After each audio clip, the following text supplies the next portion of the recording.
Fala pessoal, beleza?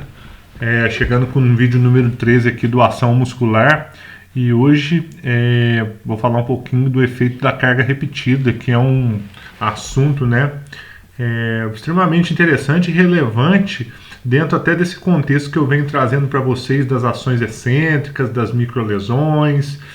O último vídeo foi feito a apresentação de um artigo que tentou mostrar uma correlação do dano com a hipertrofia muscular. Então eu vou explicar para vocês o que é esse efeito da carga repetida.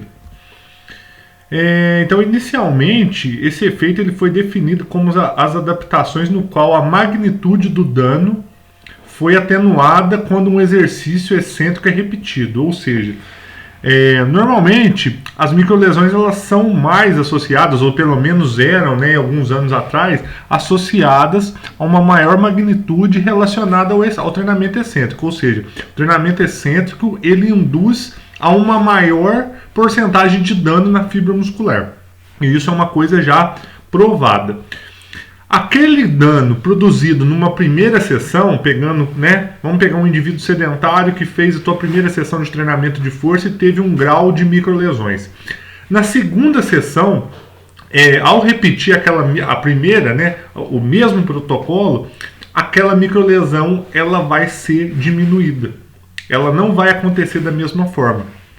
Então a gente poderia pensar assim, num período a curto, médio e longo prazo. Olha só, a gente teria o efeito então da carga repetida no canto da tela, que levaria a uma menor porcentagem de lesão e inflamação.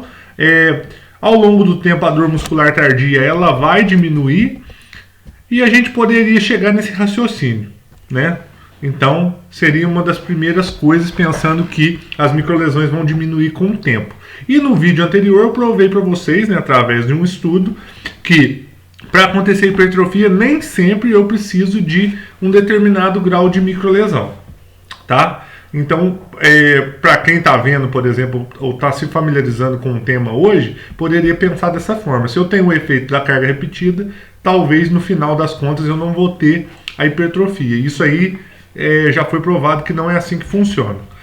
Então, a gente teria aqui uma definição e as características mais claras que foram apresentadas para nós ao longo do tempo. Então, atualmente a gente já tem uma noção mais clara de como funciona esse processo de efeito protetor da carga, Então, do que se trata? Seria uma robusta atenuação de marcadores de dano muscular, como o próprio inchaço muscular, alguns marcadores sanguíneos, que são algumas proteínas que eu já falei anteriormente, creatina quinase, mioglobina, troponina, lactato desidrogenase, e algumas anormalidades também que são diminuídas por ferramentas de detecção de imagem, ressonância magnética, ultrassom, microscopia. Então seria uma diminuição, nesses marcadores.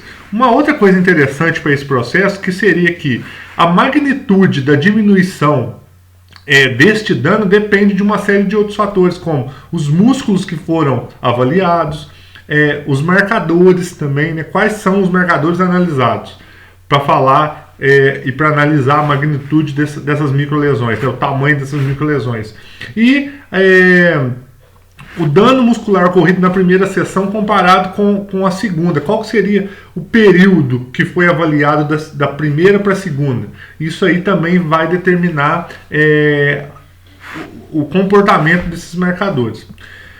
Uma coisa muito interessante é que exercícios feitos em baixo volume e em baixa intensidade já oferecem uma proteção para a recorrência dessas microlesões.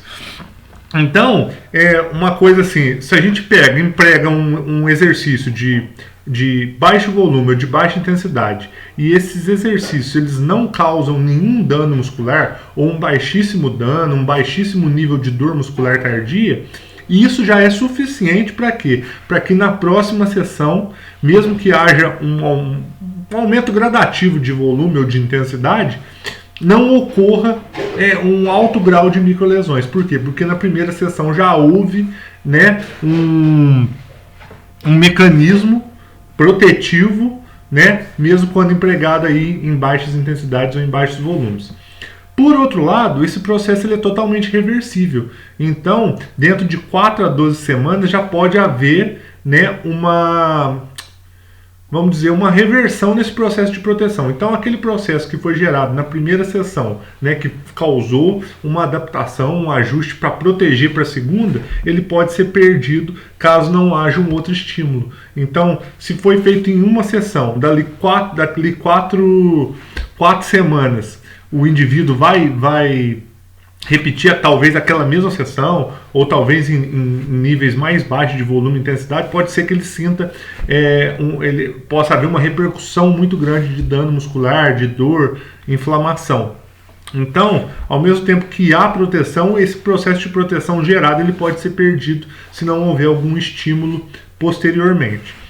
Aí, dentro da literatura, né, principalmente o professor Kazunori Nozaka, ele fala que é melhor, então, definir esse efeito como um fenômeno pelo qual a magnitude do dano é diminuída na sessão subsequente, depois de uma simples sessão. Ou seja, comparando sempre a primeira sessão, onde causou toda aquela mudança fisiológica no músculo, né, todos aqueles marcadores que eu já falei.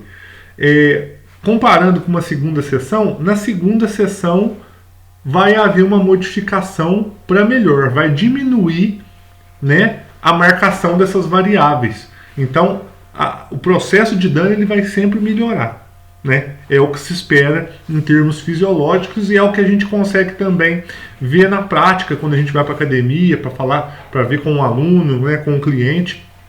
Geralmente a dor muscular tardia diminui, né? Se for fazer uma avaliação sanguínea dessas proteínas, ao longo dos dias elas vão diminuir também.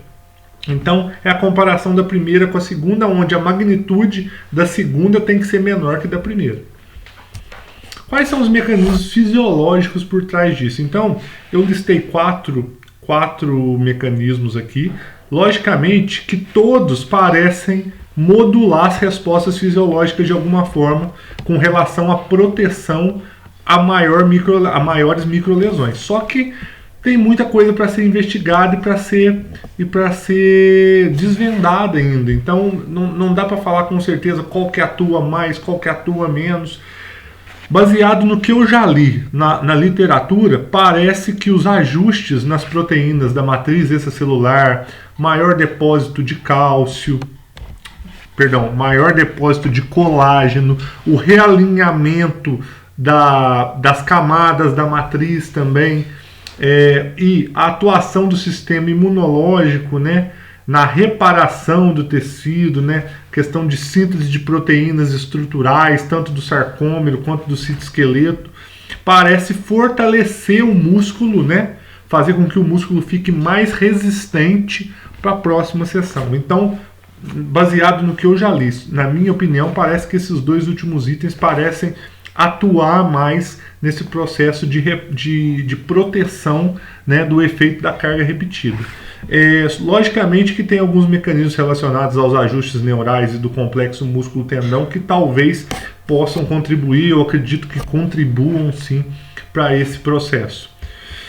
Nós temos aqui duas figuras, então a primeira aqui da esquerda mostra todo o período, né, onde acontece as microlesões, né, a partir da primeira sessão de treinamento excêntrico, onde vai causar todo um desarranjo da estrutura muscular como um todo e vai acontecer todas essas alterações dos mecanismos, né? Nós temos aqui, por exemplo, uma perda de força, uma disrupção, né, uma desestruturação do sarcômero, uma maior expressão de integrina, que é uma proteína que eu já falei para vocês, que está na matriz extracelular, uma maior permeabilidade da membrana, ou seja, a membrana ela fica muito mais sensível e permeável à entrada de células imunológicas para fazer o reparo. E com o passar do tempo, né, pegando essa curva aqui em vermelho, ela vai ter um pico de 2 a 3 dias e vai caindo e vai se estabilizando ao longo do dia. E quando a gente chega na segunda seção desse gráfico, olhando aqui embaixo, vocês veem que a segunda resposta em 3 dias é totalmente diferente das 3 dias após a primeira sessão. Em contrapartida, seguindo a linha azul, nós temos todo um processo de reparação, né, com aumento de expressão de colágeno e algumas proteínas da família TGF-beta, né, que vão aumentando ao longo dos dias, né, podendo durar aí mais de uma semana, e dali para frente ainda são inconclusivas essas respostas. Então é muito interessante, né, o processo de desencadeamento, né, de toda desestruturação, né, o processo de microlesão em si, que também já foi apresentado anteriormente. E o segundo gráfico aqui mostra que os marcadores de microlesão, eles têm comportamentos diferentes ao mesmo estímulo, né? Nós temos aqui um gráfico que é o índice de proteção em porcentagens, né? E aqui nós temos os estímulos diferentes. Por exemplo, contrações isométricas a 90 graus, contrações isométricas a 20 graus e ações excêntricas variando de acordo com a intensidade. Isso aqui foi uma avaliação feita um dia após a primeira sessão de exercício excêntrico para flexores do cotovelo. E olha como é que o comportamento de cada uma dessas três variáveis, né, cada uma em uma cor, elas têm um comportamento diferente. Então vamos pegar, por exemplo, aqui um exercício feito a 100% na ação excêntrica, onde a contração voluntária máxima ela teve um menor índice de proteção, ou seja, ela teve uma menor recuperação após um dia da sessão. Enquanto a creatina quinase, na mesma porcentagem, na mesma intensidade, né, ela teve um índice de proteção muito maior, quase 100%. Né? E assim por diante, 80% da carga máxima na excêntrica, 60%, 40%. Então, dá para ver o quê? Que a associação temporal entre as variáveis, elas não andam juntas. Cada uma vai ter um comportamento. E isso dificulta ainda mais estabelecer com precisão os mecanismos fisiológicos disso, porque cada uma tem uma característica. Aqui tem a contração voluntária máxima tem uma característica funcional, a dor muscular tardia ela tem uma característica mais a termos neurais e bioquímicos, e a creatina quinase também tem caráter mais bioquímico morfológico. Então, são variáveis de características diferentes que têm comportamentos diferentes a um mesmo estímulo. É só vocês seguirem essas barrinhas aqui para entender melhor. Então foi essa a mensagem primordial desse vídeo, né? Mostrar que existe um mecanismo protetor, né, que vai diminuir as microlesões ao longo do tempo, né? E que isso acontece com todos os indivíduos. Logicamente que um indivíduo deve responder melhor que o outro em termos de proteção, né, a carga para a segunda sessão após aquela magnitude, né, de dano muscular ocorrido na primeira sessão. Beleza, pessoal? Aqui estão os artigos que eu retirei essas informações, né? Vocês podem estar conferindo e aprofundando na leitura, que também é muito interessante. Um abraço, valeu!